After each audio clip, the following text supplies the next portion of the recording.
Hello everyone, this is Ganguly and welcome to your history class. Dear students, in my last two videos from the chapter of Age of Industrialization, I have discussed with you about the industrialization in England, and you understood that how England became the modernized and also mechanized industrial country in all over the world. Dear students, in my today's class, I will discuss with you about the industrialization process in India. What types of industries are there in India? And I will also discuss with you about the nature of industries before the colonial empire and what was the condition of industries after in the British Empire. Okay, so my today's topic, that is topic number 3. Industrialization in the colonies. Okay, the age of Indian textiles. Remember students, Indian handmade goods dominated Indian international market. During the 16th and 17th century, obviously before the colonial empire, Indian handmade goods, especially Indian clothes and also Indian spices, basically cardamom, cinnamon, black pepper, these were highly demanded in the European market. Basically, Europeans, they received these products from the Arabian traders because during the 16th and 17th century, they did not know what was the sea route to reach in India. So after that, and these products were highly demanded and basically Indian clothes, they were hugely popular in European market because of exquisite craftsmanships, fine textures and bright full color. So we can say that before the colonial empire, the Indian industries have a good position in European region. By 1750, network controlled by Indian merchants was breaking down. Obviously, Vasco da Gama, a Portuguese navigator, he first discovered the sea route to India, right? And afterwards, Danish, Dutch, British, French, all the European companies, they came to India for trading purposes. By the 1750, the network controlled by Indian merchants was breaking down. That means all the Indian products, these were transported, these were exported by the Indian merchants from the Indian ports. So these networks were hampered when European companies came in India. And by 1750, it was very important, it was a remarkable decade for Indians' perspective. I think you know that after the victory in the Battle of Plassey, the British East India Company gained popularity, gained power in India. So obviously they took over the control for the export of Indian products. So Indian merchants, they lost their job, they lost their dominance. Next, European companies gained power, secured various concessions from Indian rulers. Obviously, several European companies, they came to India and they granted permission from the Mughal Badshahs, from the Mughal rulers to set up their factories, to set up their units. Okay, and remember students, these European companies also granted concessions for tax-free trade in India. Remember students, the tax-free trade in India hampered the Indian economy also. Okay, now there is a shifted to new ports, old ports declined. Earlier, before the colonial empire, all Indian products, basically spices and textiles, were exported from two ports. First one is Surat and second one is Hooghly. So I think you understand that Surat is in extreme west, is in Gujarat, and Hooghly is in extreme east, that is in Bengal. So these two ports are very important during the time of Mughal Empire. But when British East India Company gained power in India after 1757, so therefore these three new ports gained importance: Bombay, Madras and Calcutta. Remember students, Bombay, Madras and Calcutta also became the important administrative centers for the British East India Company, and also the new ports gained importance. Next, by this, when British East India Company established their control over India and they controlled the business, Indian traders and merchants affected and local bankers went bankrupt. So this was the consequences when the European companies, they established their control over Indian society. Now the question is, what happened to weavers? How they affected by this?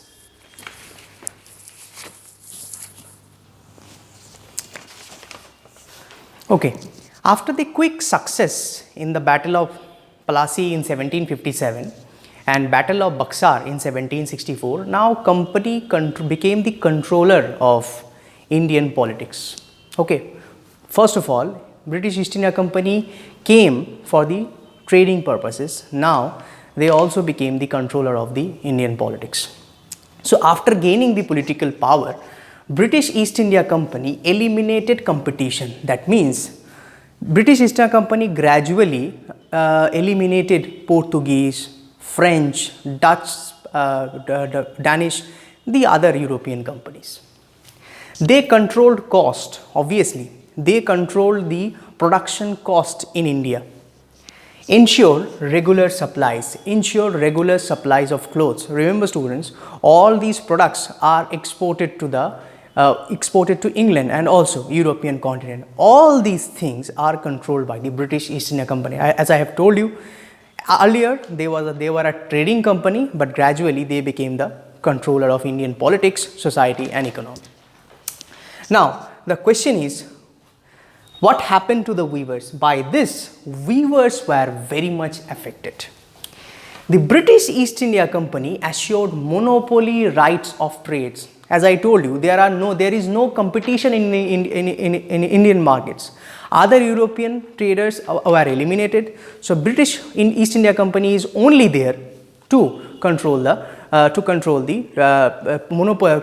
trading rights. Next, they eliminated existing traders. Remember, they also eliminated not only European traders, but they also eliminated Indian traders and merchants. Now the British East India Company appointed Gomosthas. It is very important. Gomosthas. Remember students, Gomosthas are important for 1 mark question. Now the question is, who are Gomosthas?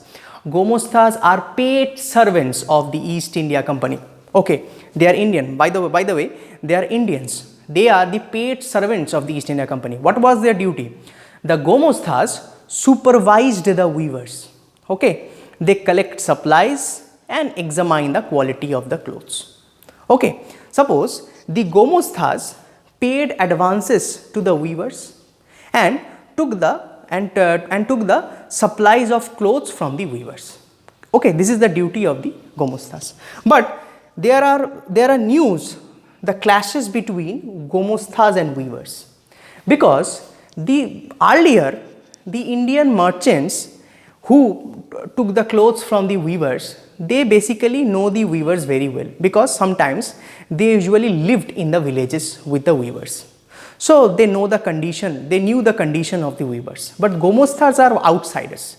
They behaved arrogantly with weavers, and if weavers delayed the payment, delayed the supplies of the clothes, sometimes the Gomosthas marched into the villages and they sometimes punished the weavers badly.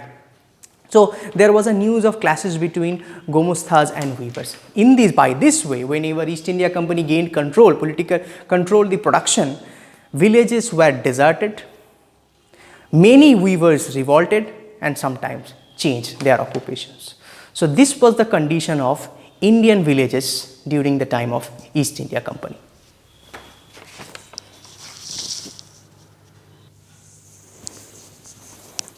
Okay, now you can see that the Manchester comes to India. That means the Manchester made products, the British products comes to India. You can see the raw cotton exported to United Kingdom and finished product imported to India. So India became the supply of good quality raw cotton. As you all know that cotton is basically cultivated in the black soil, and India was famous for the good quality of cotton. So India became the supplier of cotton and finished products came to India. And by this, the Indian cotton weavers faced many problems. First of all, export market collapsed. I hope you remember that European market was India exported good qualities of Indian textile to the European market, and these products are hugely demanded, right? But when British East India Company gained political power in India, the export market of Indian weavers, and they are totally collapsed. Correct. Next one, there was no availability of good quality cotton. Obviously, because the British exported raw cotton, raw good quality of cotton to United Kingdom. So, how did the Indian weavers get the good quality of cotton? Next, market for, so Indian market became the market for Manchester made products. Okay, so now the Indian weavers, they faced direct competition from the Manchester made product. First of all, the Manchester made products, these are machine made. I hope you remember that. I have told you there are series of innovations where generally happened, where took place in England. So obviously the manufacturing cost of the British textile obviously decreased dramatically. Obviously machine made products did not have any massive cost, but handmade goods come from the cottage industry. They have a high quality prices, obviously, because lots of labor are involved in it. So now the Indian weavers face competition from Manchester made products, and gradually these led to the decline of Indian cottage industry. Historians termed these decline of Indian cottage industry as deindustrialization. So we can see that in the British India, there was a destruction of Indian cottage industry. This is it for today. In my next class, I will discuss with you about how Indian industrialists, they took up some important steps for the development of Indian industries. Thank you and have a nice day.